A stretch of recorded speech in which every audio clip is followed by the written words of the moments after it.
Hey, this is Stu Schaefer, and I'm about to explain the 4 things to do right now. They're super simple to lose weight really fast. Now, I've been working with clients, women over 50 especially, for the last 25 years. I've worked with thousands and thousands of clients.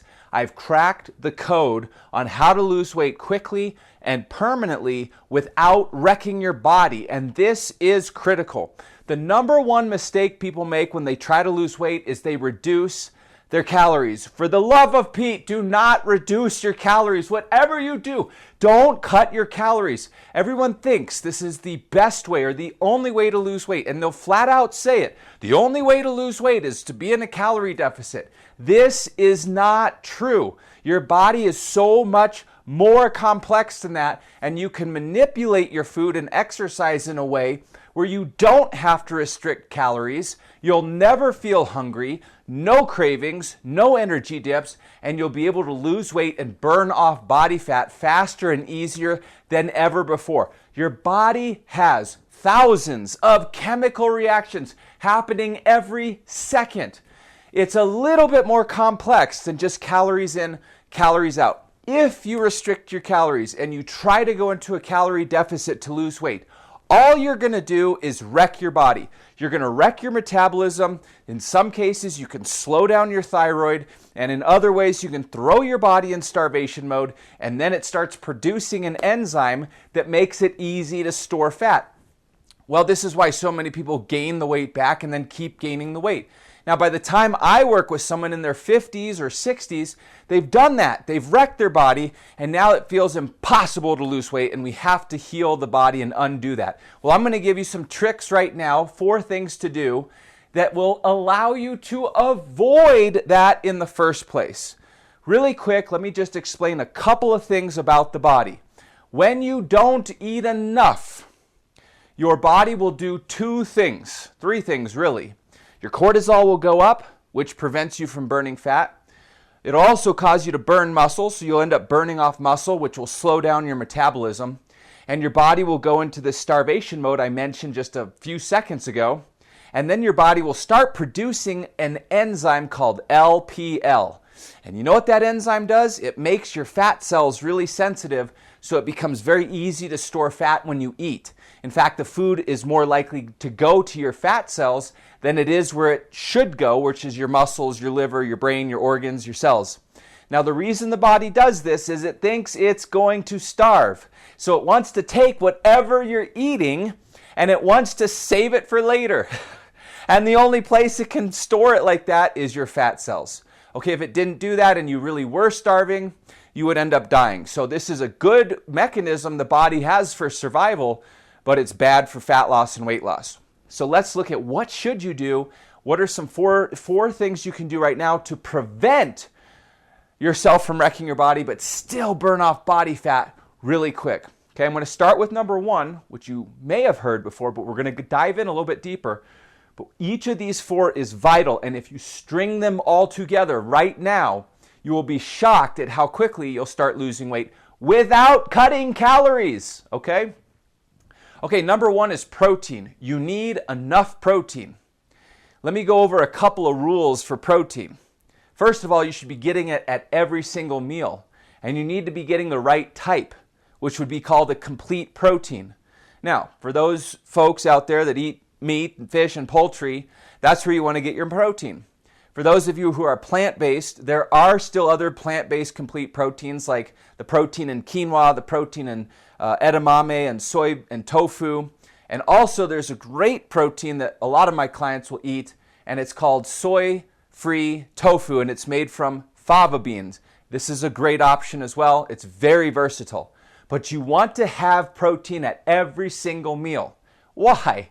Well, protein, if you eat enough all at once, will actually trigger certain enzymes to be released in your body that will counteract the LPL. So these enzymes will actually cause you to burn fat and kind of release the fat from your stored body fat cells.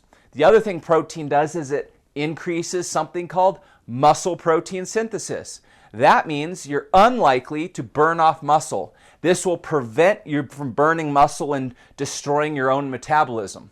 Okay, protein is also good because it helps balance the meal and the glycemic index and the glycemic load of a meal, and so it can help regulate your blood sugar to a certain degree as well. Protein's also great because it can help with lowering your hunger and appetite and cravings. So you've got to get protein, and you should be getting it at every meal. Now, the amount of protein that you need is going to be individual for you. It depends on your height, your weight, your age, how much muscle you have, your percent body fat, how much weight you're trying to lose, if you have insulin resistance. All of these things are going to come into play with how much protein you need. So I can't give you an exact number. I apologize, but just can't be done. But you need that. It's very important. It's not the end all be all. It's not like if you just eat protein, you're good. You don't want to do that. We're going to talk about some other things too. But you've got to start there. If you're not getting enough protein, that's a problem. If you think you're getting protein from foods like nuts and seeds and things like that, that's a problem. Your body's not going to absorb it the same way. You've got to get complete proteins. You got to get enough. You want to have it at every single meal. Okay. Let's look at number 2. Number 2 is you've got to eat the right type of fat. And most of you need to lower the amount of fat you're getting. Most people are consuming way too much fat, especially these days, because it's trendy with keto and all these things. Well, fat is a cheap ingredient. So the food manufacturers love this because they can throw extra fat in their food and say keto friendly. And people think it's healthy, and most people are consuming way too much fat. So odds are you're going to need to cut the fat down. But more importantly, it really matters where the fat comes from. There's about 9 different sources of fats that we typically get in our diets here. Okay, you've got trans fats, saturated fats, then you've got 4 types of omega-6 fats, and 3 types of omega-3 fats. You also have omega-9. It matters. It matters. Again, it's not calories. It matters. The real trick is eating the right food at the right time in the right combination. Plain and simple. And this is a perfect example. You need to eat the right type of fats. Now, let me tell you, trans fats are no good. Everyone knows this. If you didn't know this, now you do. Everyone is in agreement that trans fats are terrible. These are like hydrogenated oils and things like that. Almost everyone is in complete agreement that vegetable oils are not good. This is your soybean oils and things like that. Now, there's a debate about saturated fats. Are saturated fats good or are they bad? For the last 60 years, everyone said they were bad. Now a lot of people are saying they're not bad. What's the truth? Well, they may not contribute directly to heart disease, which is what we once thought. However, for weight loss, especially fat loss, they're not that good. Saturated fats, dietary saturated fats, meaning the saturated fats that you eat, are more likely to get stored as fat than, say, protein or carbohydrates or other things in the body. And this is a real problem. Saturated fats can also cause your insulin receptors on your muscles to get kind of dulled or clogged, and this can cause a form of insulin resistance, which means you'll gain fat a lot easier. So saturated fats, while they may not be super bad, they're not great, and especially not great for fat loss. So I would lower those fats, and I would switch over to the unsaturated fats. But here's the kicker. Too many people are getting too many omega-6 fats. These are the fats in nuts, seeds, nut oils like almond oil, things like that, seed oils, olive oil, avocado oil, these types of things. These are not the best fats either. Omega-6 fats increase inflammation in the body. Omega-6 fats are found everywhere. They're in so many foods. They're in meats and fish and poultry, okay? They're everywhere. So you don't need to add a lot of omega-6 fats by eating extra nuts and seeds. And this is a big mistake that people make. They say, oh, this is healthy. I'm eating so healthy. Oh, I'm eating the nuts. I'm eating the seeds. I'm getting healthy fats. I'm getting protein. Wrong. That is not what's going on. You're getting too many of the wrong kinds of fats. You're not getting the right type of protein. Hence, it's hard to lose weight.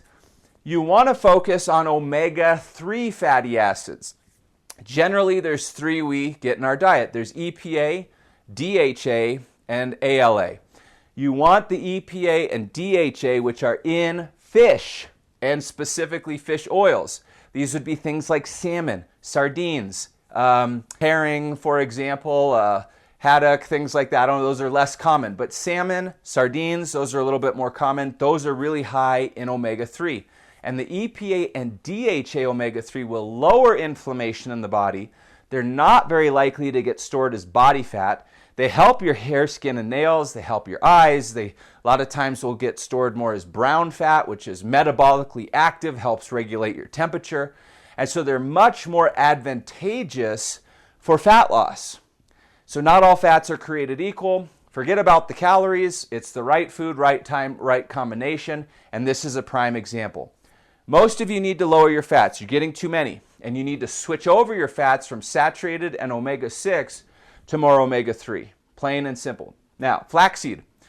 Oil, flaxseed, walnuts, these are omega-3, but those are the ALA.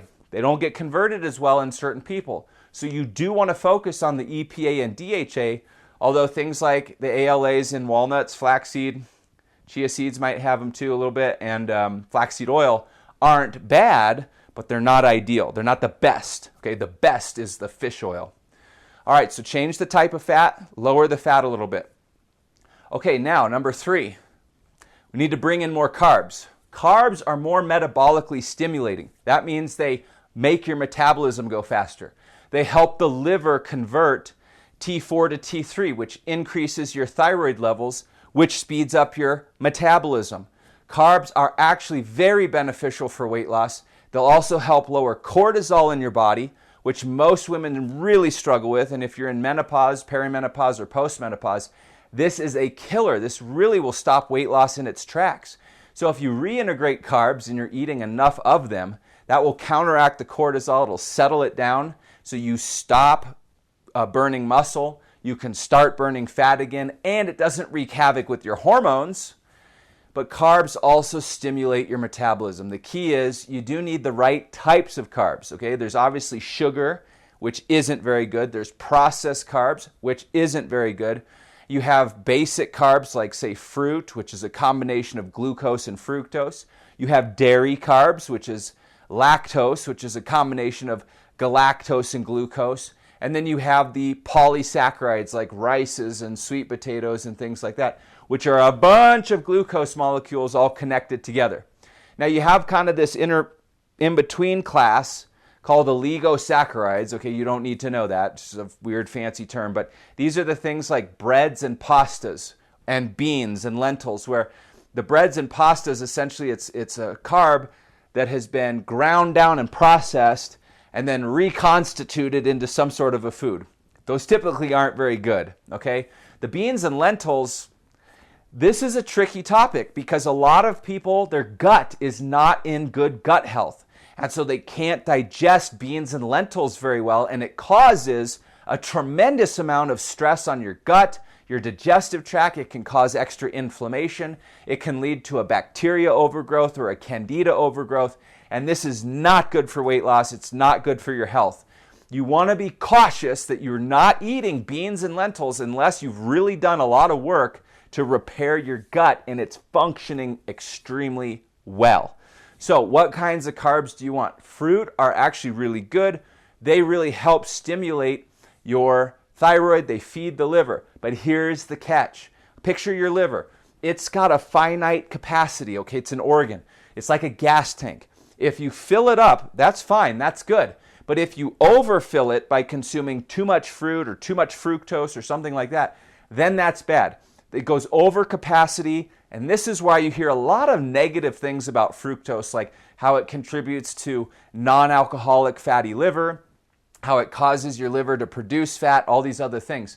That's only true if you eat too much or you eat too much too fast, all at once. If you're not timing and combining the right foods, that'll definitely happen. But if you get the right amount, and again, this is a little different for everyone, but when you get the right amount, you can really optimize the chemical reactions in the body, and now your liver is going to convert T4 to T3 so perfectly. Your thyroid's going to ramp up, your energy's going to go up, you're going to start burning fat, your hair, skin, and nails will improve. There's a lot of anti-aging that'll happen. It's actually pretty cool. You know, and now some people, they don't do well with grains. So healthy foods like rice, quinoa, things like that, corn to some degree, that's no good. That might cause inflammation, which will stop you from losing weight. So you might be better off eating non-grains, things like sweet potato and different types of squash, cassava, things like that. Those might be better for you. Other people do really good with grains. How do you know? Well, this is where someone like me comes in, where I've worked with so many people, thousands and thousands, that you can tell. But if you don't know, you're going to have to go through quite the process of kind of guessing and checking, which can take a long time and it can be rather difficult. So always, if you want to short circuit the process, find a good, competent coach. But you've got to get the right types of carbs. You've got to get enough carbs, and this will kick things into overdrive and really start getting the fat burning going. I know that's counterintuitive, but think about it this way. It's not that more carbs are better. Everything in the body needs to be in the sweet spot. It's the same with protein and fats. Too much protein, too little protein, that's not good. Too much fat, too little fat, not good. Too many carbs, too little carbs, not good. Everything needs to be in the sweet spot. I'll tell you right now, every client that I've ever worked with, thousands and thousands over 2 decades, are always eating too much fat, too little carbs, and when we flip it, they start losing weight faster than ever. Their energy comes back, they feel amazing, their skin improves, their hair gets thicker, and they feel so good. They even sleep better. So, you've got to get the right types of carbs. Fruit's good, I would start there. Maybe lean towards the sweet potatoes, squash, things like that if you're not sure about grains. But if you know you can do grains, quinoa is a great one. Brown rice is a good one. You know, even Ezekiel bread can be good if you're okay with gluten. Those are some great options. Okay, let's look at the fourth thing to do right now for fast weight loss, and that is increase your fiber. Here's a common misconception that most people think. They think that all they need to focus on is their blood sugar. So they'll get a continuous glucose monitor, they'll be watching their little readout on their phone, and then they start eating foods and they're like, oh, this is a good food. It doesn't cause my blood sugar to go up. Oh, fantastic. Well, then what happens? They gain weight and they go, I don't understand why I'm gaining weight. I'm keeping my blood sugar regulated. How is this possible? Because the body's more complex than that. It's more complex than calories. It's more complex than macros. It's more complex than blood sugar. You've got to create the right chemical reactions to get the body to release the correct hormones, the correct enzymes, all the time. Right food, right time, right combination. If you're trying to control the glycemic load of a meal, which is how it impacts your blood sugar, there's a couple of factors. Carbs, let's just say you had sugar. Sugar on its own, 100% glycemic index, it's going to cause a big spike in your blood sugar. It's going to cause your body to release insulin. This might cause you to store fat. Depends on when you do this during the day, what your activity looks like, where you're starting from, etc. But let's say it causes an insulin spike. There's 3 ways you can pull down the glycemic index or the glycemic load of the meal. You could add protein, you could add fat, or you can add fiber. Most people today think fat's the way to go.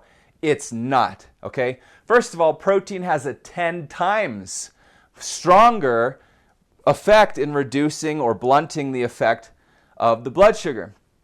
Second is fiber. The least potent is fat. If you combine fat with a high carb and you still get a bit of an insulin spike, now you have all of these dietary fats floating around in your blood that you just ate. They're very likely to get stored in your fat cells.